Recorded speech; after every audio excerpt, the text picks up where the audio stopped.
ಲಂಬೋದರ ಶಿವಕುಮಾರ ಪಾಲಿಸೈ ಪ್ರಭು. ಅಂಬಾ ಪ್ರಿಯ ತನಯ ಪರಿಪಾಗಿ ಮಾಂದಯ.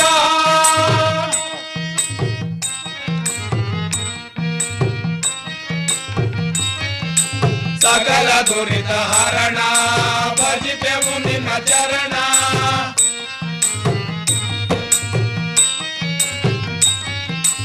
ಸಕಲ ದುರಿತ ಹರಣ ಭಜಿಪೆವು ನಿನ್ನ ಚರಣ.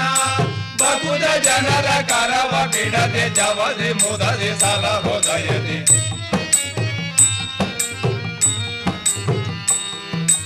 ಬಕುದ ಜನರ ಕರವ ಬಿಡದೆ ಜವದೆ ಮುದದೆ ಸಲಹೋದಯದೆ. ಲಂಬೋದರ ಶಿವಕುಮಾರ ಪಾಲಿಸೈ ಪ್ರಭು. ಅಂಬಾ ಪ್ರಿಯ ತನಯ ಪರಿಪಾಗಿ ಮಾಂದಯ.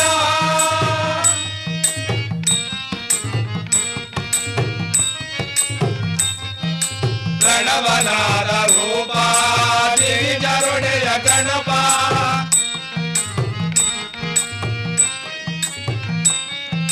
ಪ್ರಣವನಾದ ರೂಪ ಗಿರಿಜರುಡೆಯ ಗಣಪ. ಮುರಾರಿಹರು ಸುರಾರಿಗಳು ನಿರಂತರದಿ ಸ್ಮರಿಸುತ್ತಿದ್ದರು. ಜಯ ಜಯ ಶ್ರೀ ಗಣಪ. ಜಯ ಜಯ ಶ್ರೀ ಗಣಪ.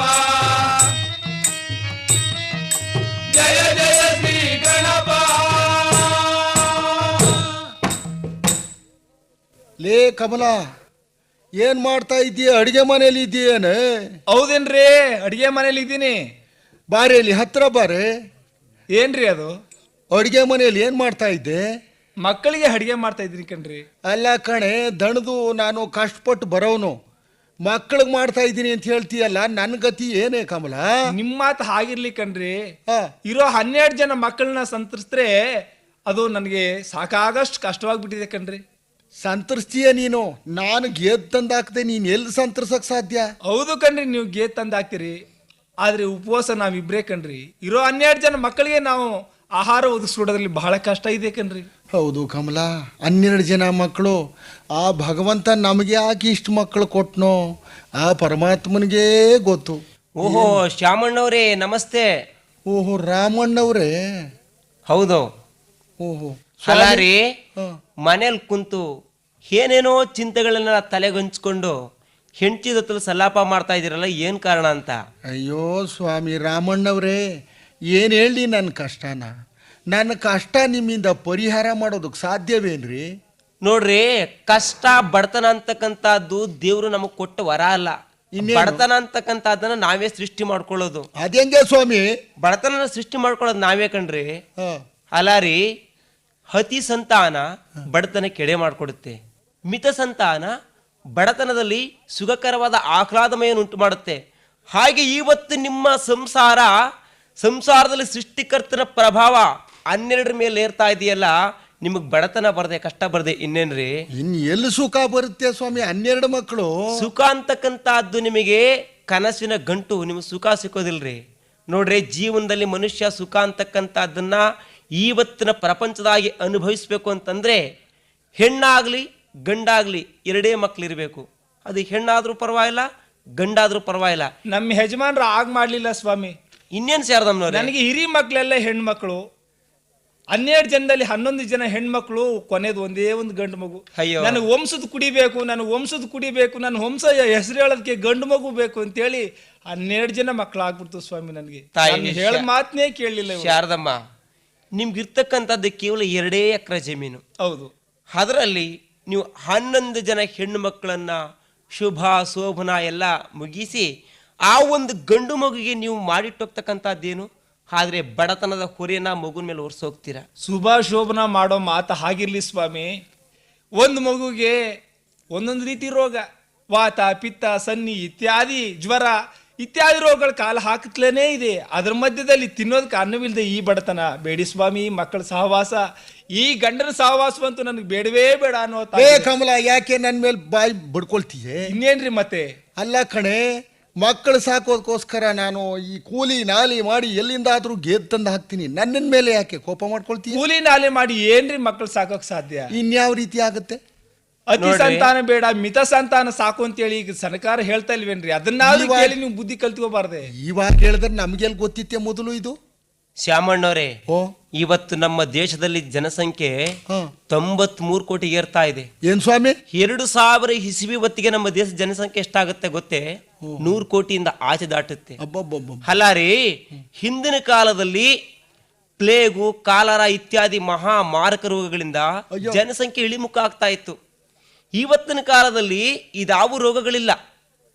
ಮತ್ತೆ ಪ್ರಕೃತಿಯ ಪರಿವರ್ತನೆಯಿಂದ ಜನಸಂಖ್ಯೆ ಇವತ್ತಿನ ಕಾಲದಾಗಿ ಉಲ್ಬಣ ಆಗ್ತಾ ಇದೆ. ಅಂಥದ್ರಲ್ಲಿ ನೀವು 12 ಜನ ಮಕ್ಕಳನ್ನ ಇಂತಹ ಕ್ಲಿಷ್ಟ ಪರಿಸ್ಥಿತಿಯಲ್ಲಿ ಸಾಕೊಂಡು ಹೋಗ್ಬೇಕು ಅಂದ್ರೆ ಅತಿ ಕಷ್ಟ. ಹೋಗ್ಲಿ, ನಿಮ್ನೊಂದು ಪ್ರಶ್ನೆ ಕೇಳ್ತೀನಿ ನಾನು. ಹೇಳ್ರಿ. ಇಷ್ಟೊಂದು ಮಕ್ಕಳಾದ್ವಲ್ಲ ನಿಮಗೆ ಎಷ್ಟು ವರ್ಷಕ್ಕೆ ಮದುವೆ ಆಯ್ತು? ಸ್ವಾಮಿ, ನನ್ನ ಹೆಂಡತಿಗೆ 12 ವರ್ಷ, ನನಗೆ 18 ವರ್ಷ ಮದುವೆ ಆಗುವಾಗ. ನೋಡ್ರಿ, ಎಂತಹ ತಪ್ಪು ಕೆಲಸ. ನಮ್ಮ ಸಂವಿಧಾನದ ಕಾಯ್ದೆ ಪ್ರಕಾರ ಗಂಡಿಗೆ ಕೇವಲ 25, ಹೆಣ್ಣಿಗೆ 18 ವರ್ಷವಾದ್ರೂ ವಯಸ್ಸಾಗಬೇಕು. ನೋಡ್ರಿ, ಹಿಂದೆ ಬಾಲ್ಯ ವಿವಾಹ, ಸತಿ ಪದ್ಧತಿ ಇವುಗಳೆಲ್ಲ ರೂಢಿಯಲ್ಲಿತ್ತು. ನೀವು ಅದೇ ರೀತಿ ಮಾಡ್ಕೊಬಿಟ್ಟಿದ್ದೀರಾ. ಇಂಥವನ್ನ ಹೊಡೆದೋಡ್ಸೋದಕ್ಕೆ ರಾಜಾರಾಮ್ ಮೋಹನ್ ರಾಯ್ ಇಂತಿಂಥ ಮಹಾತ್ಮರು ಎಂತಹ ಶ್ರಮ ಪಟ್ಟಿದ್ದಾರೆ ಗೊತ್ತೇನ್ರಿ? ಈ ಬಾಲ್ಯ ವಿವಾಹ ಪದ್ಧತಿಯನ್ನ ಇಲ್ಲ ಅನ್ಬಾರ್ದಾಗ ಮಾಡೋದಕ್ಕೆ.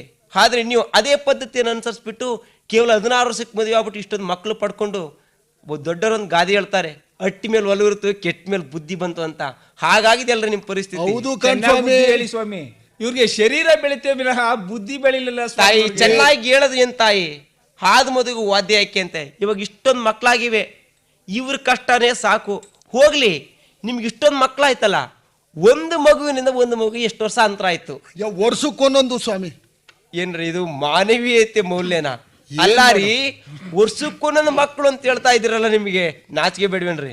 ಹೋಗ್ಲಿ, ಹೇಳ್ತೀನಿ ಕೇಳ್ರಿ. ಇಲ್ಲಿ ಒಂದು ಮಗುವಿನಿಂದ ಇನ್ನೊಂದು ಮಗುವಿಗೆ ಕೇವಲ 5 ವರ್ಷ ಬಿಟ್ರೆ 3 ವರ್ಷ ಆದ್ರೂ ಅಂತರ ಬೇಕನ್ರಿ? ಕೇಳ್ರಿ ಇಲ್ಲಿ.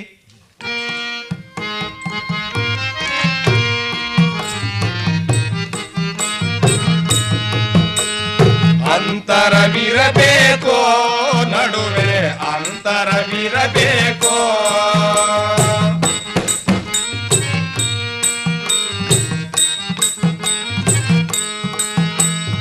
ಅಂತರವಿರಬೇಕು ನಡುವೆ, ಅಂತರವಿರಬೇಕು. ಜನಿಸಿತು ಮೊದಲನೇ ಮಗುವು, ಎರಡನೇ ಮಗುವಿಗೆ ಗಡುವು.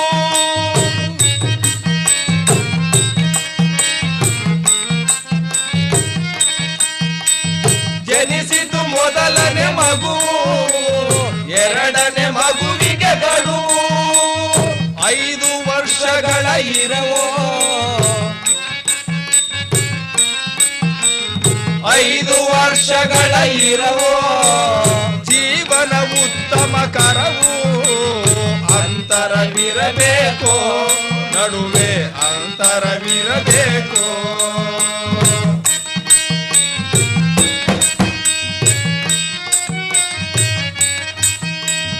ಗಡುವಿರ ಸಲಹೆಯ ತಿಳಿಯಿರಿ, ನಿರೋಧ ಅಂಕಿಯ ಬಳಸಿರಿ.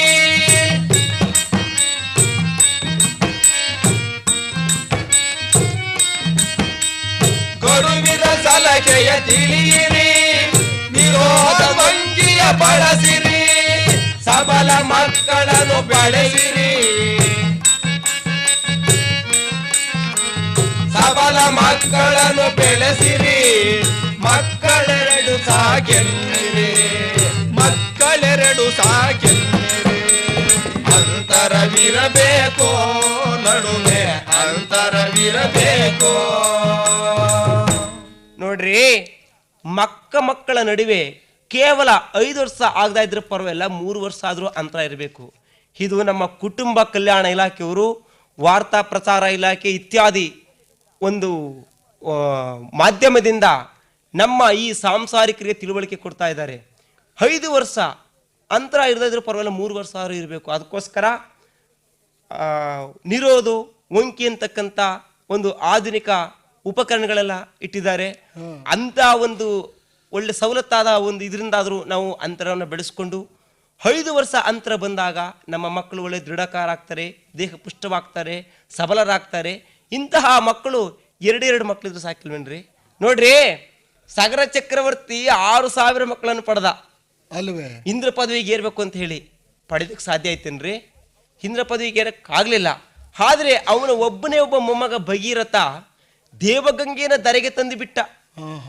ಮತ್ತೆ ಸತ್ಯ ಹರಿಶ್ಚಂದ್ರ ವರುಣನನ್ನು ಕುರಿತು ತಪಸ್ ಮಾಡಿ ಪವಿತ್ರನಾಗಿರ್ತಕ್ಕಂಥ ಒಬ್ಬನೇ ಒಬ್ಬ ಲೋಹಿತಾಶ್ವನನ್ನು ಪಡೆದ. ಹೌದು ಸ್ವಾಮಿ. ಧೃತರಾಷ್ಟ್ರನಿಗೆ 101 ಜನ ಮಕ್ಕಳಾದ್ರು. ಎಲ್ಲ ದುರ್ಯೋಧನ, ದುಶ್ಯಾಸನ, ದುರ್ರು ಅಂತ ಬಂದು ದುರ್ಬುದ್ಧಿ ಕಲ್ತು ಹಾಳಾಗೋದ್ರು. ಹೌದು. ಪಾಂಡವರಿಗೆ ಕೇವಲ 5 ಜನ ಇದ್ರು, ಅಲ್ವೇನ್ರಿ? ಅದಕ್ಕೆ ಒಳ್ಳೆ ರೀತಿಯಲ್ಲಿ ಬಾಳ್ತಕ್ಕಂತ ಮಕ್ಕಳು, ಒಳ್ಳೆ ರೀತಿಯಲ್ಲಿ ಹೋಗ್ತಕ್ಕಂತ ಮಕ್ಕಳು ಎರಡೆರಡೆ ತಪ್ಪರಿ, ಒಂದು ತಪ್ಪರಿ ಎರಡಿದ್ರು ಸಾಕಂಡ್ರಿ, ಆವಾಗಲೇ ಜೀವನ ಉತ್ತಮ. ನಿಜ. ನಿರ್ಗುಣ 100 ಅಣುಗರಿಗಿಂ ಸುಗುಣನ್ ಓರ್ವನೇ ಶ್ರೇಷ್ಠಂ ಎಂಬುದಾಗಿ ಹೇಳಿದಾರಲ್ಲ ನಮ್ಮ ಹಿರಿಯರು. ಹಾಗೆ ಹಂದಿಯಾಗಿ 10 ಮಕ್ಕಳನ್ನ ಹಡೆಯೋದಕ್ಕಿಂತ ನಂದಿಯಾಗಿ ಒಬ್ಬನೇ ಒಬ್ಬ ಮಗ ಇದ್ರೆ ಸಾಕು ಸ್ವಾಮಿ, ಸುಖ ಸಂಸಾರ ಅಂತ ಹೇಳುದು. ಮತ್ತೆ ನಮ್ಮ ಹಿಂದಿನ ಅಜ್ಜಿಯರು ರಾಗಿ ಕಲ್ ಬೀಸ್ಬೇಕಾದ್ರೆ ಏನ್ ಹೇಳ್ತಾ ಇದ್ರು ಗೊತ್ತಾ? ಏನ್ ಹೇಳ್ತಾ ಇದ್ರು ಏನ್ರಿ ಶ್ಯಾಮಣ್ಣವ್ರೆ? ರಾಗಿಯ ಕಲ್ಲನ್ನು ಪಿಡಿದು ತಿರುಗುವೆ ನಾನು ರಾಗಿಯ, ಏನೆಂದು ಹೇಳಾಲಿ ಪದವಾನ, ಬಸವಣ್ಣನಂತ ಮಗ ಬೇಕು ಅಂತ ಹೇಳಿ. ಆ ಬಸವಣ್ಣ, ಆ ಶ್ರೀರಾಮ ಅಂತ ಮಕ್ಕಳು ನಮ್ಗಾದ್ರೆ ಸಾಕು ಅಂತಕ್ಕಂಥದ್ದು ತಾಯಿ ಹೆಬ್ಬಯಕೆ ಕಣ್ರಿ. ಹಾಗೆ ಪವಿತ್ರವಾಗಿರ್ತಕ್ಕಂಥ ಮಕ್ಕಳು ಒಂದೊಂದೇ ಸಾಕು. ಹೇಳ್ತಾರೆ ಕೆಲವರು, ಆರ್ತಿಗೊಬ್ಬ ಮಗಳು ಕೀರ್ತಿ ಒಬ್ಬ ಮಗ ಅಂತ. ಆದ್ರೆ ಕೀರ್ತಿಯನ್ನ ಗಂಡು ಮಗನೇ ಪಡೋದಿಲ್ಲ, ಹೆಣ್ಮಗಳು ಸಹ ಕೀರ್ತಿ ಪಡ್ಕೊಳ್ತಾಳೆ. ಉದಾಹರಣೆಗೆ ನಮ್ಮ ಕರ್ನಾಟಕದ ಪ್ರಪ್ರಥಮ ಕವಿಯತ್ರಿ ಅಕ್ಕಮಹಾದೇವಿ ತಗೊಳ್ರಿ. ಎಂತಹ ಕವಿಯತ್ರಿ, ಎಂತಹ ಶರಣೆ. ಕೀರ್ತಿ ಪಡೆಯೋದಿಕ್ಕೆ ಹೆಣ್ಣಾದ್ರೇನು ಗಂಡಾದ್ರೇನು ಎರಡೇ ಮಕ್ಕಳಿದ್ರೆ ಜೀವನ ಅಂತಕ್ಕಂಥದ್ದು ಶ್ರೇಷ್ಠ ಉತ್ತಮಕರ. ಚೀನಾ ದೇಶದಾಗೆ ಒಂದು ಕಾನೂನು ಇವಾಗ ಹೊರಡಿಸಿದಾರಂತೆ. ಏನು ಪ್ರತಿಯೊಬ್ರು ಒಂದೊಂದೇ ಮಕ್ಕಳನ್ನ ನಮ್ಮ ದೇಶದಲ್ಲಿ ಪಡೆಯಬೇಕು. ಜಾಸ್ತಿ ಮಕ್ಕಳಾದ್ರೆ ಅವರಿಗೆ ನಮ್ಮ ದೇಶದ ಯಾವುದೇ ಒಂದು ಹಕ್ಕು ಬಾಧ್ಯತೆಗಳಿಲ್ಲ ಅಂತ ಹೇಳಿ. ಆದ್ರೆ ನಮ್ಮ ದೇಶದಲ್ಲಿ ಆ ಕಾನೂನು ಹೊರಡಿಸೋದಕ್ಕೆ ಸಾಧ್ಯ ಇಲ್ಲ. ಅದು ಕಮ್ಯುನಿಸ್ಟ್ ಸರ್ಕಾರ, ಇದು ಪವಿತ್ರವಾದ ಪ್ರಜಾಪ್ರಭುತ್ವ. ಈ ಪ್ರಜಾಪ್ರಭುತ್ವದ ಹಾಗೆ ಪ್ರತಿಯೊಬ್ಬ ಪ್ರಜೆಗೂ ಅವನವನೇದಾದ ಹಕ್ಕಿರುತ್ತೆ. ನಮ್ಮ ಹಕ್ಕಿನಲ್ಲಿ ನಮ್ಮ ಸುಖ ಜೀವನಕ್ಕೆ ನಾವೇ ನಮ್ಮ ಸ್ವತಂತ್ರ ಜೀವನಕ್ಕೆ ಸ್ಪಂದಿಸ್ತಕ್ಕಂಥದ್ದನ್ನ ಮಾಡ್ಕೊಳ್ತಕ್ಕಂಥದ್ದು ನಮ್ಮ ಕರ್ತವ್ಯ ಸಿದ್ಧ ಹಕ್ಕು. ಹಾಗೆ ಕುಟುಂಬ ಯೋಜನೆ ಬಗ್ಗೆ ನಾವು ಗಮನ ಹರಿಸಿ ಹೆಣ್ಣಾಗ್ಲಿ ಗಂಡಾಗ್ಲಿ ಎರಡಕ್ಕೆ ಆಪರೇಷನ್ ಮಾಡಿಸ್ಕೊಂಡು ಸುಖ ಜೀವನ ನಡೆಸಿದಾಗ ಬಡತನ ಇಲ್ಲ, ದಾರಿದ್ರ್ಯವಿಲ್ಲ, ರೋಗವಿಲ್ಲ, ಆರ್ಥಿಕದ ಒಂದು ಹಣಕಾಸಿನ ದೌರ್ಬಲ್ಯವಿಲ್ಲ. ಹೀಗೆ ನಾವು ಸರ್ವ ರೀತಿಯಲ್ಲೂ ಉತ್ತಮವಾಗಿ ಏಳಿಗೆ ಪಡೆಯೋದಕ್ಕಾಗುತ್ತೆ. ಈಗ ಒಂದು ಕುಟುಂಬ ಏಳಿಗೆ ಪಡೆದಾಗ ಕುಟುಂಬಗಳ ಏಳಿಗೆಯಿಂದ ಹಳ್ಳಿ ಏಳಿಗೆ ಪಡೆಯುತ್ತೆ. ಹಳ್ಳಿ ಏಳಿಗೆ ಪಡೆದಾಗ ನಮ್ಮ ರಾಷ್ಟ್ರ ಏಳಿಗೆ ಆಗೋದ್ರಲ್ಲಿ ತಪ್ಪೇನಿಲ್ಲ ಕಣ್ರಿ. ಅದಕ್ಕೆ ಕುಟುಂಬ ಕಲ್ಯಾಣ ಅಂತಕ್ಕಂಥದ್ದು ಪ್ರಪ್ರಥಮವಾಗಿ ನಮ್ಮ ಸರ್ಕಾರ ಮತ್ತೆ ನಮ್ಮ ಪ್ರಜೆಗಳು ಮಾಡ್ತಕ್ಕಂಥ ಪವಿತ್ರ ಕರ್ತವ್ಯ. ಇದಕ್ಕೆ ನೀವೇನ್ ಹೇಳ್ತೀರಾ? ಅಲ್ಲ ಸ್ವಾಮಿ, ನೀವು ಹೇಳೋದು ಸರಿ. ಆದ್ರೆ ನಮ್ ತಾತ ನಮ್ಮ ಅಜ್ಜನ ಕಾಲದಲ್ಲಿ ಹೇಳ್ತಿದ್ರು. ಏನ್ ಹೇಳ್ತಾ ಇದ್ರು? ಮನೆ ತುಂಬಾ ಮಕ್ಳು ಇರ್ಲಪ್ಪ, ಇದ್ದಷ್ಟು ಮನೆ ಬೆಳಗತ್ತೆ ಅಂತ ಹೇಳ್ತಿದ್ರಲ್ಲ. ಹೇಳ್ತಾ ಇದ್ರು, ಮತ್ತೆ ಹಾಡ್ತಾನೆ ಇದ್ರು, ಮಕ್ಕಳಿರಲವ್ವ ಮನೆ ತುಂಬಾ ಅಂತ ಅಂತಿದ್ರಲ್ಲ. ಯಾಕೆ ಹೇಳ್ತಾ ಇದ್ರು? ಆಗಿನ ಕಾಲದಲ್ಲಿ ಪ್ಲೇಗು, ಕಾಲರ ಇತ್ಯಾದಿ ಮಹಾಮಾರಕ ರೋಗಗಳೆಲ್ಲ ಬಂದು ವ್ಯಾಪಿಸ್ಕೊಂಡು ಜನಗಳನ್ನೆಲ್ಲ ಬಲಿ ತೆಗೆದುಕೊಳ್ತಾ ಇದ್ದು. ಮಾರಿ ಅಂತ ನಮ್ ತಾತ ಅಂತಿದ್ದದು. ಇದು ತೀರಾ ಮೂಢತನ. ಅದೇಗೆ ನೋಡ್ರಿ, ಕಾಲರ ಪ್ಲೇಗು ಅಂತಕ್ಕಂಥದ್ದು ಬ್ಯಾಕ್ಟೀರಿಯಾ ಅಂತಕ್ಕಂಥ ಒಂದು ಸಣ್ಣ ಸಣ್ಣ ಅಣುಗಳಿಂದ ಬರ್ತಕ್ಕಂಥ ರೋಗ ಅಲ್ಲವೇ? ಇದನ್ನ ಹಿಂದಿನ ಜನ ಮೂಢರಾಗಿ ತಿಳಿದೇನೆ ಮಾರಿ ಬಂದು ಬಡ್ಕೊಂಡು ಹಾಗೆ ಹೀಗೆ ಅಂತ ದಂತಕಥೆಗಳನ್ನ ಕಟ್ತಾ ಇದ್ರು. ಹೌದು ಕಣ್ರಿ, ಅದೆಲ್ಲ ಸುಳ್ಳು. ಅದು ಕ್ರಿಮಿ, ಒಂದು ಸಣ್ಣ ಬ್ಯಾಕ್ಟೀರಿಯಾ ಅಂತಕ್ಕಂಥ ಅಣುಗಳಿಂದ ಬರ್ತಕ್ಕಂಥದ್ದು ರೋಗ, ಕಾಯಿಲೆ. ಆದ್ರೆ ಹಿಂದಿನ ಕಾಲದಲ್ಲಿ ಆ ರೋಗ ಬರ್ತಾ ಇದ್ವಲ್ಲ, ಅದಕ್ಕೆ ಎಷ್ಟು ಮಕ್ಕಳು ಸಾಯ್ತಾವೋ ಎಷ್ಟು ಮಕ್ಕಳು ಬದುಕ್ತಾವೋ ಅಂತ ಮಕ್ಕಳಿರಲ್ಲವೋ ಮನೆ ತುಂಬಾ ಮತ್ತೆ 101 ಗಂಡು 101 ಹೆಣ್ಣು ಎತ್ತು ಬಾಳು ಅಂತ ಆಶೀರ್ವಾದ ಮಾಡಿ ಕಳಿಸ್ತಾ ಇದ್ರು. ಹೌದು. ಇವತ್ತಿನ ಕಾಲದಲ್ಲಿ ಈ ಆಶೀರ್ವಾದ ಬೇಕಾಗಿಲ್ಲ. ನಾನು ಎಷ್ಟೋ ಸಾರಿ ಮದುವೆ ಮನೆಗಳಲ್ಲಿ ಹೇಳಿದ್ದೀನಿ, ಮಕ್ಕಳಾಗದೇ ಇರ್ಲಿ ಅಂತ ಆಶೀರ್ವಾದ ಮಾಡಿ ಅಂತ. ಯಾಕೆ? ವಂಶ ಬೆಳೆಯೋದು ಯಾಕಪ್ಪ? ನೋಡ್ರಿ, ನಮ್ಮ ದೇಶ ಇವತ್ತು ಜನಸಂಖ್ಯೆಯಿಂದ ತುಂಬಿ ತುಳುಕ್ತಾ ಇದೆ. ಪಕ್ಷಪಾತ ಇರಬಾರ್ದು, ಸ್ವಾರ್ಥಿತನ ಇರಬಾರ್ದು. ಒಂದ್ ವೇಳೆ ನಿಮ್ಮ ಮಕ್ಕಳಾಗ್ಲಿಲ್ಲ, ಅಕಸ್ಮಾತ್ 3 ಮಕ್ಕಳು ಯಾರಿಗಾರು ಆಗಿದ್ರೆ ಅದೇ ಒಂದು ಮಗುವನ್ನ ದತ್ತು ಪಡೆದು ನಮ್ಮ ಮಗು ಅಂತ ಸ್ವಾರ್ಥ ಬುದ್ಧಿ ಬಿಟ್ಟು ಬೆಳೆಸಿದ್ರೆ ಆ ಮಗುನೇ ಒಳ್ಳೇದಾಗೋದಿಲ್ವೇನ್ರಿ? ಹೌದು ಹೌದು. ನಮ್ಮ ದೇಶ ಉದ್ಧಾರ ಆಗೋದಿಲ್ವೇನ್ರಿ? ಆಗುತ್ತೆ. ಹಾಗೆ ಪವಿತ್ರವಾದ ಜೀವನ ಆಗ್ಬೇಕು, ನಮ್ಮ ದೇಶ ಮುಂದುವರಿಬೇಕು, ನಾವು ಮುಂದುವರಿಬೇಕು, ವಿದ್ಯಾವಂತರಾಗಬೇಕು, ಬುದ್ಧಿವಂತರಾಗಬೇಕು. ಮತ್ತೆ ಜಾತ್ಯಾತೀತ ರಾಷ್ಟ್ರ ನಿರ್ಮಾಣ ಮಾಡಬೇಕು ಅಂದ್ರೆ 2 ಮಕ್ಕಳಾದಾಗ ಇದಕ್ಕೆಲ್ಲ ಅವಕಾಶಕ್ಕೆ ಟೈಮ್ ಸಿಗುತ್ತೆ. ಹೇಗಂತಂದ್ರೆ 2 ಮಕ್ಕಳಾದ್ರೆ ನಮಗೆ ದಾರಿದ್ರ್ಯ ಇರೋದಿಲ್ಲ, ಅವ್ರಿಗೆ ಚೆನ್ನಾಗಿ ವಿದ್ಯಾಭ್ಯಾಸ ಕೊಡಿಸ್ಬೋದು. ವಿದ್ಯಾವಂತರಾದ ಮಕ್ಕಳು ಮುಂದಿನ ಪವಿತ್ರ ಪ್ರಜೆಗಳಾಗ್ತಾರೆ. ಹೌದು ಸ್ವಾಮಿ. ನಿಮ್ಮ ಮಾತು ಸತ್ಯ. ಆದರೆ ನಾನು ಅವಿವೇಕದಲ್ಲಿ ನಡೆದೆ ಹಿಂದೆ ಈ ಎಂಥದ್ದು ಆಪರೇಷನ್ನು ಇದು ಗೊತ್ತಿಲ್ಲ ಸ್ವಾಮಿ ನಮ್ಮ ಕಾಲದಂಗ. ಇವಾಗ ಆಪರೇಷನ್ ಉಂಟು. ಪ್ರತಿಯೊಂದು ಸರ್ಕಾರಿ ಆಸ್ಪತ್ರೆಗಳಲ್ಲಿ 2 ಮಕ್ಕಳಾದ ನಂತರ ಆಪರೇಷನ್ ಮಾಡಿಸ್ಕೊಳ್ಬೇಕು. ಮತ್ತೆ ನಮ್ಮ ಹುಟ್ಟತಕ್ಕಂಥ 2 ಮಕ್ಕಳನ್ನ ಜಾಗರೂಕರಾಗಿ ಪ್ರೀತಿಯಿಂದ ಅವರನ್ನ ಸದೃಢಕಾಯರನ್ನಾಗಿ ಮಾಡಬೇಕು ಅಂತಂದ್ರೆ ಪ್ರತಿ ನಮ್ಮ ಸರ್ಕಾರಿ ಆಸ್ಪತ್ರೆಗಳಲ್ಲಿ ಪ್ರತಿ ಶುಕ್ರವಾರ ಗುರುವಾರದಂದು ಗರ್ಭಿಣಿ ಸ್ತ್ರೀಯರಿಗೆ ಮತ್ತು ಮಕ್ಕಳಿಗೆ ಲಸಿಕೆಗಳನ್ನು ಹಾಕಿಸ್ತಾರೆ. ಹೇಗೆ ಅಂತ ಹೇಳಿದ್ರೆ ಅಲ್ಲವೇ ಧನುರ್ವಾಯಿ, ಮತ್ತೆ ಕೆಮ್ಮು, ನಾಯಿ ಕೆಮ್ಮು, ದಡಾರ, ಪೋಲಿಯೋ ಇತ್ಯಾದಿ ಕಾಯಿಲೆಗಳು ಬರ್ತಾವಲ್ಲ, ಇವುಗಳನ್ನ ತಡೆಗಟ್ಟೋದಕ್ಕೋಸ್ಕರ ಮಗು ಗರ್ಭದಲ್ಲಿರುವಾಗಲೇ ಅದಕ್ಕೆ ಚಿಕಿತ್ಸೆ ಮಾಡ್ತಾರೆ. ಅದಕ್ಕೋಸ್ಕರ ಗರ್ಭಿಣಿ ಸ್ತ್ರೀಯರನ್ನ ಆಸ್ಪತ್ರೆಗಳಿಗೆ ತಿಂಗಳಿಗೆ ಕರ್ಕೊಂಡೋಗಿ ಅವರನ್ನ ಪರೀಕ್ಷೆ ಮಾಡಿಸಿ ಆ ಲಸಿಕೆಗಳನ್ನು ಕೊಡಿಸ್ಬೇಕು. ಮತ್ತೆ ಮಕ್ಕಳಾದ ನಂತರ ಮಕ್ಕಳಿಗೂ ಸಹ ಪೋಲಿಯೋ ಚುಚ್ಚುಮದ್ದು ಮತ್ತು ಧನುರ್ವಾಯಿ ಚುಚ್ಚುಮದ್ದು, DPT, BCG ಇತ್ಯಾದಿ ಚುಚ್ಚುಮದ್ದುಗಳನ್ನು ಕೊಡಿಸಿದಾಗ ಆ ಮಕ್ಕಳು ಸದೃಢರಾಗ್ತಾರೆ, ಆರೋಗ್ಯವಂತರಾಗ್ತಾರೆ. ಮತ್ತೆ ಆ ಆರೋಗ್ಯವಾಗಿರ್ತಕ್ಕಂಥ ಮಕ್ಕಳನ್ನ ನಾವು ಚೆನ್ನಾಗಿ ಬೆಳೆಸಿ ವಿದ್ಯಾ ಮತ್ತೆ ಬುದ್ಧಿವಂತರನ್ನಾಗಿ ಮಾಡಿದ್ರೆ ನಮ್ಮ ಈ ಕುಟುಂಬ ಕಲ್ಯಾಣ ಇಲಾಖೆಯವರು ಮಾಡ್ತಕ್ಕಂತ ಒಂದು ಕರ್ತವ್ಯ ಸಾರ್ಥಕ. ಕೇಳಿದ್ರ ಇವ್ರು ಹೇಳೋ ಮಾತನ್ನ? ಬಹು ಸಾರ್ಥಕ. ನನ್ನ ಮಕ್ಕಳಿಗೆ ಯಾವ್ದಕ್ಕಾದ್ರೂ ಒಂದು ಇಂಜೆಕ್ಷನ್ ಮಾಡಿಸಿದ್ದೀರೇನ್ರಿ ನೀವು? ನಮಗೆಲ್ಲ ಗೊತ್ತಿತ್ತೆ ಕಮಲ ಈ ಕತೆ. ಇವಾಗ ಇವರಿಂದ ತಿಳ್ಕೊಂಡಂಗಾಯ್ತಲ್ಲ. ಇನ್ನಾದ್ರೂ ಬುದ್ಧಿ ಕಲ್ತ್ಕೊಳ್ಳಿ. ನೀವು ಕೆಟ್ಟದ್ದು ಹೋಗ್ಲಿ, ಮುಂದಿನವ್ರಿಗಾದ್ರೂ ಒಂದ್ ಸ್ವಲ್ಪ ಬುದ್ಧಿ ಹೇಳಿ. ನಾವು ಕೆಟ್ಟು ಆದ್ರೆ ನಮ್ಮ ಭಾರತದ ಜನಸಂಖ್ಯೆ ಕೆಡಬಾರದೇ ರೀತಿ ಮಾಡಬೇಕಾದ್ರೆ ಇದಕ್ಕೆ ಯಾವ ರೀತಿ ನಾವು ಕರ್ತವ್ಯಗಳನ್ನು ಮಾಡಬೇಕು? ಮಕ್ಕಳು ಹೆಚ್ಚಿದ್ರೆ ಮನೆ ಹಾಳು, ಬೆದೆ ಬಿತ್ತರು ಹೊಲೆ ಹಾಳು ಅಂತೇಳಿ ನಮ್ ಹಿಂದ್ಲವ್ರು ಹೇಳಿದ್ದಾರೆ. ಹಾಗೆ ನೀವು ಮಾಡಿದ ಈ ಕಥೆಯಲ್ಲಿ ಸಾಕು. ಇನ್ನು ಮುಂದಿನ ಬರ್ತಕ್ಕಂಥವ್ರಿಗಾದ್ರೂ ಒಳ್ಳೆ ವಿವೇಕ ಹೇಳಿ ನನ್ನಾಗ ಆಗ್ಬಿಡಿ ಅಂತೇಳಿ ಪ್ರಚಾರ ಮಾಡೋದು ಕಲೀರಿ. ಇವತ್ತು ಕೆಲವು ಕುಟುಂಬಗಳಿವೆ, ಅವ್ರಿಗೆ 10 ಮಕ್ಕಳಾಗ್ಬಿಟ್ಟು ಅವ್ರ ಕಷ್ಟನೇ ಸಹಿಸ್ಕೊಳ್ಳೋದಕ್ಕೆ ಅಸಾಧ್ಯ. ಆದ್ರೆ ತಮ್ಮ ಮಕ್ಕಳಿಗೂ 10 ಮಕ್ಕಳಾಗೋ ತನಕ ಬಿಡ್ತಾರೆ. ಹಾಗೆ ನಿಮ್ಮ 11 ಜನ ಹೆಣ್ಮಕ್ಳಿಗೂ ಒಂದೊಂದಕ್ಕೆ ಆಪರೇಷನ್ ಮಾಡ್ತೀರಿ ಅಲ್ಲ, ಅವಕ್ಕೂ ಸಹ ನಿಮ್ಮಾಗೆ ಆಗೋದಕ್ಕೆ ಮಾಡ್ಬಿಡ್ತೀರಾ. ನೋಡಿ, ಇನ್ನಾದ್ರೂ ನೀವು ಕಷ್ಟ ಸುಖದಲ್ಲಿ ನೊಂದು ಬೆಂದು ಬಳಲಿ ಬೆಂಡಾಗಿದ್ದೀರಾ. ಹೌದು ಸ್ವಾಮಿ. ಈಗಲಾದ್ರೂ ನಿಮ್ಮ ಊರಿನ ಜನಕ್ಕಾದ್ರೂ ನೀವು ಪ್ರಸಾರ ರೂಪದಲ್ಲಿ ನೀವು ಹೀಗೆ ಮಾಡಬೇಡಿ, 2 ಮಕ್ಳಿಗೆ ಆಪರೇಷನ್ ಮಾಡಿಸ್ಕೊಳ್ಳಿ ಅಂತ ಒಂದಷ್ಟಾದ್ರೂ ಪ್ರಸಾರ ಮಾಡ್ರಿ. ಹೌದು ಸ್ವಾಮಿ, ಹೌದು ನಿಮ್ಮ ಮಾತಿಗ.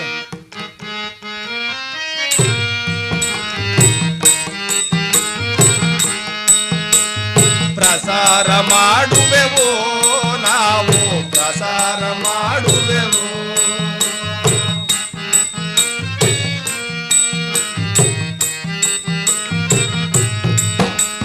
ಬಾಳಲು ಮನುಜಗೆ ಮದುವೆಯು ಬೇಕು, ಸಂಸಾರದಿ ಸುಖವಿರಬೇಕು.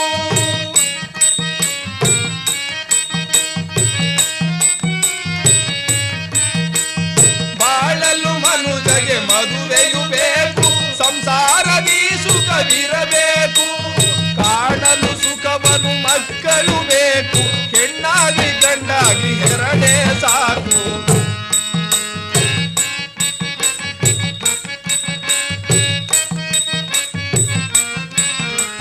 ಕಾಣಲು ಸುಖವನ್ನು ಮಕ್ಕಳು ಬೇಕು, ಹೆಣ್ಣಾಗಿ ಗಂಡಾಗಿ ಎರಡೇ ಸಾಕು. ಪ್ರಸಾರ ಮಾಡುವೆವು ನಾವು, ಪ್ರಸಾರ ಮಾಡುವೆವು. ಹೆಚ್ಚಾದ್ರೆ ಮಕ್ಕಳು ಬಡತನವು, ಎರಡಿದ್ರೆ ಸಂಸಾರ ಸುಖಕರವು.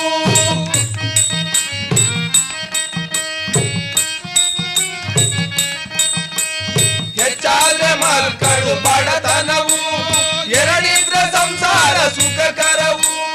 ಎಲ್ಲ ರೀತಿಯಲ್ಲೂ ಉತ್ತಮವು, ಮಿತ ಸಂತಾನವು ಘನ ಸುಖವು. ಪ್ರಚಾರ ಮಾಡುವೆವು ನಾವು, ಪ್ರಚಾರ ಮಾಡುವೆವು. ಲಸಿಕೆಯ ಹಾಕಿಸಿರಿ ಗರ್ಭಿಣಿಗೆ, ಮಕ್ಕಳಿಗೂ ಹಾಕಿಸಿರಿ ಆರೋಗ್ಯಕ್ಕೆ.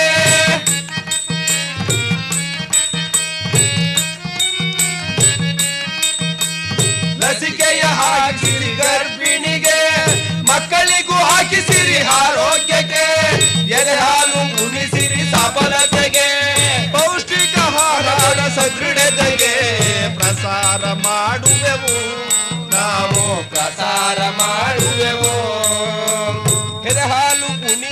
ಸಬಲತೆಗೆ ಪೌಷ್ಟಿಕಾಹಾರ ನುಡಿ ಸದೃಢತೆಗೆ ಪ್ರಸಾರ ಮಾಡುವೆವು ನಾವು ಪ್ರಸಾರ ಮಾಡುವೆವು. ಶಾರದಮ್ಮನವರೇ, ನಾನು ಇನ್ನೊಂದು ಮಾತನ್ನು ಕೇಳಬೇಕು ಅಂತ ನಿಮಗೆ. ಏನು? ಈ ಹಾಲು ಅಂತಕ್ಕಂಥದ್ದು ಹ್ಮ್ ಮಕ್ಕಳಿಗೆ ದೇವರು ಕೊಟ್ಟಿರ್ತಕ್ಕಂಥ ಒಂದು ಅಮೃತ ಸಂಜೀವಿನಿ ಅಂತ ಪವಿತ್ರ ವರ. ಹೌದು. ಈ ಹಾಲನ್ನ ಮಕ್ಕಳಿಗೆ ನಾವು ಕಡ್ಡಾಯವಾಗಿ ಕೊಡ್ತಕ್ಕಂಥದ್ದು ಮಹಿಳೆಯರ ಕರ್ತವ್ಯ. ನೀವು ನಿಮ್ಮ ಮಕ್ಕಳಿಗೆ ಸರಿಯಾಗಿ ಹಾಲು ಉಣಿಸಿದ್ದೀರಾ? ಅಯ್ಯೋ, ಏನ್ ಹೇಳೋದು ಸ್ವಾಮಿ, ನಮ್ಮ ಯಜಮಾನರು ಮೊದಲೇ ಹೇಳಿಲ್ವೇ ನಿಮಗೆ ವರ್ಷಕ್ಕೆ ಒಂದೊಂದು ನನಗೆ ಅಂತೇಳಿ? ಮಕ್ಕಳಿಗೆ ಎದೆ ಹಾಲನ್ನು ಕೊಡಕ್ಕೆ ವೇಳೆ ಬೇಡವೆ ಸ್ವಾಮಿ? ನೋಡಿ ತಾಯಿ, ದೈವದತ್ತವಾಗಿ ಮಕ್ಕಳಿಗೆ ದೇವರು ಕೊಟ್ಟಿರ್ತಕ್ಕಂಥ ಪರಿಪೂರ್ಣ ಆಹಾರ ಇದೆ ಹಾಲು. ಆ ಹಾಲಿನಲ್ಲಿ ಕೋಲೆಸ್ಟ್ರಾಮ್ ಅಂತಕ್ಕಂಥ ಪರಿಪೂರ್ಣವಾದ ಪೋಷಕಾಂಶವುಳ್ಳ ಎ ವಿಟಮಿನ್ ಇರ್ತಕ್ಕಂಥ ಪವಿತ್ರವಾದ ಒಂದು ದೇಹ ಪುಷ್ಟಿ ಆಗ್ತಕ್ಕಂಥ ವಸ್ತು. ಇನ್ನಾದರೂ ನೀವಾದರೂ ನಿಮ್ಮ ಮಕ್ಕಳಿಗೆ ಹಾಲು ಕುಡಿಸ್ಲಿಲ್ಲ, ನೀವು ನಿಮ್ಮಂತೆ ತಾಯಾಗ್ಲಿರ್ತಕ್ಕಂಥ ನಿಮ್ಮ 11 ಜನ ಹೆಣ್ಮಕ್ಳಿಗಾದರೂ ಎದೆ ಹಾಲನ್ನು ಮಕ್ಕಳಿಗೆ ಕಡ್ಡಾಯವಾಗಿ ಕುಡಿಸ್ಬೇಕು. ಆ ಎದೆ ಕಾಲಿಂದ ಮಕ್ಕಳು ಸದೃಢರಾಗ್ತಾರೆ ಅಂತಕ್ಕಂಥ ವಿಷಯವನ್ನು ತಿಳಿಸ್ಬೇಕು ತಾಯಿ.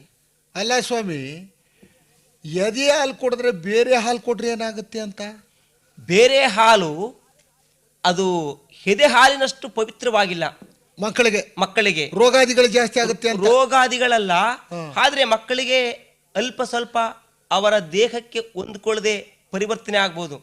ಆದ್ರೆ ಹುಟ್ಟಿದ ಮಗುವಿಗೆ ತಾಯಿ ಹಾಲು ಆ ತಾಯಿಯ ಹೃದಯದಿಂದ ಬೆಳೆದು ಬಂದದ್ದರಿಂದ ಆ ಹಾಲು ಮಗುವಿಗೆ ಹಾಗೆ ಹೊಂದ್ಕೊಂಡಿರುತ್ತೆ. ಮೊದಲು ತಾಯಿನ ಹಾಲು ಅವಶ್ಯಕ, ಆನಂತರ ಹಸುವಿನ ಹಾಲನ್ನು ಕೊಡಬಹುದು. ಮತ್ತೆ ಪೌಷ್ಟಿಕವಾದ ಆಹಾರ, ಇದನ್ನ ನಿಮಗೆ ಪೌಷ್ಟಿಕವಾದ ಆಹಾರ ತಿನ್ರಿ ಅಂತ ಹೇಳಿದ್ರೆ ನೀವು ಹಳ್ಳಿ ಜನ ಏನ್ ಹೇಳ್ತೀರಾ ಗೊತ್ತೇ? ಅಲ್ಲ ರೀ, ನೀವು ಸುಖವಾಗಿದ್ದೀರಾ, ನೀವು ಶ್ರೀಮಂತರು, ಏನಾದ್ರೂ ತಿಂತೀರಾ, ನಾವೆಲ್ಲಿ ತಿನ್ನೋಣ ಅಂತೀರಾ? ಹೌದು ಕಣ. ಕೇಳ್ರಿ, ಇಲ್ಲಿ ನಿಮ್ಗೆ ಬೇಲಿ ಸೊಪ್ಪು ಸಿಗೋದಿಲ್ವಾ? ಸಿಕ್ಕತ್ತೆ. ನಿಮ್ ಜಮೀನಲ್ಲಿ ಹಣ್ಣೆ ಸೊಪ್ಪು, ಕನ್ನೆ ಸೊಪ್ಪು, ಕೊನಾರ ಸೊಪ್ಪು ಅಂತ ಇದೆಯಲ್ಲ, ಇದೇ ಸೊಪ್ಪುಗಳು ಸಿಗೋದಿಲ್ವ? ಕೀರೆ ಸೊಪ್ಪು ಎಲ್ಲ ಸಿಕ್ಕತ್ತೆ. ಈ ಸೊಪ್ಪುಗಳೆಲ್ಲ ಸಿಗುತ್ತಲ್ಲ. ಮತ್ತೆ ಭತ್ತ, ರಾಗಿ, ಜೋಳ, ಗೆಣಸು ಇತ್ಯಾದಿಗಳೆಲ್ಲ ನೀವೇ ಬೆಳಿತೀರಾ. ಹೌದು. ನೀವೇನ್ ಮಾಡ್ತೀರಾ ಗೊತ್ತೇ? ಆ ಜೋಳದ ಮುದ್ದೆ ಮಾಡಿದ್ರೆ ಬರೀ ಜೋಳ ಮುದ್ದೆನೇ ತಿನ್ಬಿಡೋದು. ಹೌದು. ಅನ್ನ ಮಾಡಿದ್ರೆ ಬರೀ ಅನ್ನನೇ ತಿನ್ಬಿಡೋದು. ಹೀಗಾಗಬಾರ್ದು. ಕಾಳುಗಳಿದೆಯಲ್ಲ, ನೀವೇ ಬೆಳಿತೀರಲ್ಲ, ಹಲಸಂದೆ ಕಾಳು, ತೊಗರಿ ಕಾಳು ಇತ್ಯಾದಿ ಕಾಳುಗಳು. ಹೀಗೆ ಆ ನಿಮ್ಮ ಜೋಳ, ಅಕ್ಕಿ, ಗೋಧಿ ಇದರ ಜೊತೆಗೆ ಕಾಳುಗಳ ಜೊತೆಗೆ ನಿಮ್ಮಲ್ಲೇ ಸಿಗ್ತಕ್ಕಂಥ, ನಿಮ್ಮ ಜಮೀನಲ್ಲೇ ಸಿಗ್ತಕ್ಕಂಥ ಪವಿತ್ರವಾದ ಸೊಪ್ಪುಗಳನ್ನು ತಂದು ಆ ಸೊಪ್ಪುಗಳಿಂದ ಸಾರು ಮಾಡಿ ತಿಂದಾಗ ಅದರಲ್ಲೇ ಹೆಚ್ಚಿನ ಖನಿಜ ಸಂಪತ್ತುಗಳು, ದೇಹ ಬೇಕಾದಂಥ ಪೌಷ್ಟಿಕಾಂಶಗಳು ಆ ಸೊಪ್ಪುಗಳಲ್ಲಿದೆ ಕಣ್ರಿ. ಹಾಗೆ ಪೌಷ್ಟಿಕಾಹಾರವನ್ನ ಉಪಯೋಗಿಸೋದ್ರಿಂದ ಮಕ್ಕಳು ಸದೃಢರಾಗ್ತಾರೆ ಮತ್ತು ನೀವು ಸದೃಢರಾಗ್ತೀರಾ. ಆದ್ರೆ ನೀವು ಆಗ ಮಾಡ್ತೀರಾ? ಇಲ್ಲ ಸ್ವಾಮಿ. ಪೌಷ್ಟಿಕ ಆಹಾರ ಅಂದ್ರೆ ಸೊಪ್ಪು ತಿಂದ್ರು ಅಲ್ಲಿಗೆ ಶರೀರ ಒಳ್ಳೆ. ನೋಡ್ರಿ, ನುಗ್ಗೆ ಸೊಪ್ಪು ಗೊತ್ತಲ್ಲ? ಗೊತ್ತು. ನಿಮ್ಮ ಮನೆ ಹಿತ್ತಲೇ ಇದೆ. ಆ ನುಗ್ಗೆ ಸೊಪ್ಪಿನಲ್ಲಿ ಸಿ ವಿಟಮಿನ್ ಇದೆ.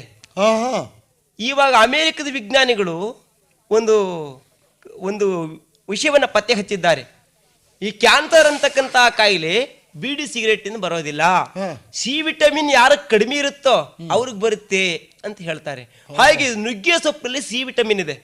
ಆ ನುಗ್ಗೆ ಸೊಪ್ಪು ಕ್ಯಾನ್ಸರ್ಗೆ ಒಳ್ಳೆ ದಿವೌಷಧ. ಅದಕ್ಕೆ ಕಣ್ರಿ, ಹಿಂದೆ ನಮ್ಮ ಪವಿತ್ರವಾದ ಸಿದ್ಧಾಂತಗಳಲ್ಲಿ ಏನು ಸುಶ್ರುತ ಸಂಹಿತೆ, ನಮ್ಮ ಅಂದರೆ ಈಗ 2000 ವರ್ಷಗಳ ಹಿಂದೆ ನಮ್ಮ ಭಾರತ ದೇಶದಲ್ಲಿ ಸುಶ್ರುತ ಅಂತಕ್ಕಂಥ ವೈದ್ಯ ಪ್ಲಾಸ್ಟಿಕ್ ಸರ್ಜರಿ ಮಾಡ್ತಾ ಇದ್ದ. ನಮ್ಮ ಭಾರತ ಬೇರೆ ದೇಶಕ್ಕೆ ನಿಂದು ಬಿದ್ದಿಲ್ಲ. ನಾಟಿ ವೈದ್ಯನ? ನಾಟಿ ವೈದ್ಯ ಅಂದ್ರೆ ಪ್ಲಾಸ್ಟಿಕ್ ಸರ್ಜರಿ ಆವಾಗಲೇ ರೂಪ ಕೊಡ್ತಕ್ಕಂಥದ್ದು ಮಾಡ್ತಾ ಇದ್ದ. ಅವರ ಸಂಹಿತೆಯಲ್ಲಿ ಈ ಆಯುರ್ವೇದಿಕ ವಿಷಯಗಳೆಲ್ಲ ಬರೆದಿದ್ದಾರೆ. ನುಗ್ಗೆ ಸೊಪ್ಪು, ಕರಿಬೇವಿನ ಸೊಪ್ಪು, ಈ ಸೊಪ್ಪುಗಳೆಲ್ಲ ಒಳ್ಳೆ ಪವಿತ್ರವಾದ ಪೌಷ್ಟಿಕಾಂಶ ಉಳ್ತಕ್ಕಂಥ ವಸ್ತುಗಳು. ನೋಡ್ರಿ, ನಿಮ್ಮ ಮಗುಗೆ ಅತಿಸಾರ ಭೇದಿ ಆಗುತ್ತೆ. ಹೌದು. ಏನ್ ಕಾರಣ ಆಗುತ್ತೆ ನಮಗ್ ಗೊತ್ತಿಲ್ಲ. ಕಬ್ಬಿಣದ ಅಂಶ ಕಡಿಮೆ ಆದಾಗ ಅತಿಸಾರ ಭೇದಿ ಆಗುತ್ತೆ. ಆ ಕಬ್ಬಿಣದ ಅಂಶ ನೀವು ಬೆಳಿತಕ್ಕಂಥ ತೊಗರಿ ಇದೆ ಇಲ್ವೇನ್ರಿ, ಆ ತೊಗರಿನಲ್ಲಿ ಕಬ್ಬಿಣದ ಅಂಶ ಇದೆ. ಹಾಗೆ ಇಷ್ಟ ತನಕ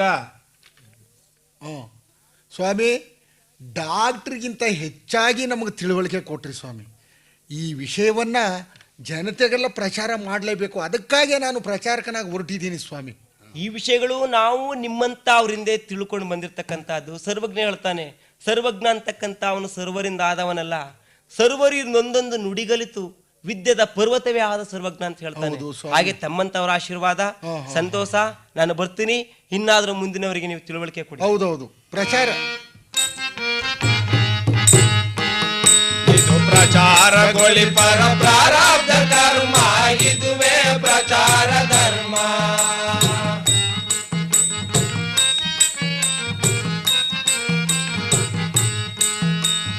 ಬಾಯಲ್ಲಿ ನೀತಿಯ ಹೇಳುವೆವು, ಬರಿ ಮಾತನೆ ಗಾಳಿಗೆ ತೂರುವೆವು.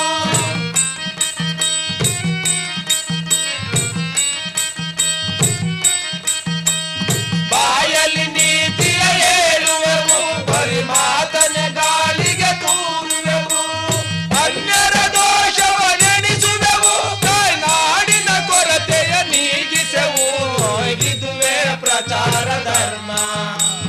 ಪ್ರಚಾರಗೊಳಿ ಪರ ಪ್ರಾರಬ್ಧ ಕರ್ಮ, ಇದುವೇ ಪ್ರಚಾರ ಧರ್ಮ.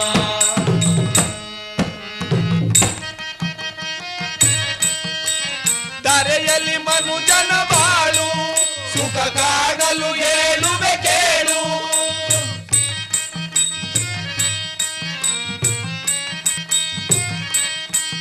ಸಂಸಾರದಿ ಸುಖವಿರಬೇಕು, ಸುಖ ಕಾಣಲು ಮಕ್ಕಳು ಬೇಕು. ಒಂದೆರಡನ ಜೋಕು, ಮಿತಿ ಮೀರಲು ಎರಡೇ ಸಾಕು. ಇದುವೇ ಪ್ರಚಾರ ಧರ್ಮ. ಇದ ಪ್ರಚಾರಗೊಳಿ ಪರ ಪ್ರಾರಬ್ಧ ಕರ್ಮ,